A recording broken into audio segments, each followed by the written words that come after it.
নমস্কার বন্ধুরা, আমি মৃত্যুন দাস। আজ যাচ্ছিলাম তারকেশ্বর। সেই তারকেশ্বরের উদ্দেশ্যে যখন যাচ্ছি, রাস্তা দিয়ে দেখতে পেলাম মাঠের মাঝে একটা খুব সুন্দর একটি মন্দির। এই কাছে এসে মন্দিরটা দেখছি, পুরো একদম দক্ষিণেশ্বর আদলের মন্দির। আর এই হচ্ছে সেই রাস্তা, আর এই হচ্ছে মাঠ। সেই মাঠের মাঝে খুব সুন্দর একটি মন্দির। চলো সামনে গিয়ে তোমাদেরকে দেখাবো এবং আমিও দেখব এত সুন্দর একটি মন্দির এই মাঠের মাঝে কি করে হয়। তো তাই দেখতে চলে এলাম। আর হ্যাঁ, ভেতরে কি ঠাকুর আছে তোমাদেরকেও দেখাবো, আমিও দেখব। তো এই আস্তে আস্তে ভেতরের দিকে যাব।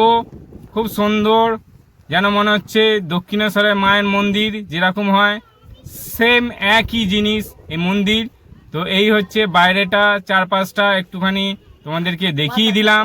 তো আস্তে আস্তে ভেতরে প্রবেশ করব, প্রবেশ করে দেখব যে কি ঠাকুর আছে। তো চলো দেখি কি ঠাকুর আছে এখানে, এত সুন্দর একটি মন্দিরে কি আছে। তো এই হচ্ছে, দেখো, মা ভবতারিণী মা। জয় মা, সবাইকে ভালো রেখো, তুমিও ভালো থেকো। দেখো কি সুন্দর ভবতারিণী মায়ের রূপ এই মাঠের মাঝে। এত সুন্দর একটি মন্দির আর এত সুন্দর একটি প্রতিমা, না আসলে তো আমি জানতেই পারতাম না, আর বন্ধুরা তোমাদেরকেও জানাতে পারতাম না। তাই এই দেখো রামকৃষ্ণ দেবের কি সুন্দর মূর্তি, আর তারই সঙ্গে রয়েছে মা শারদা।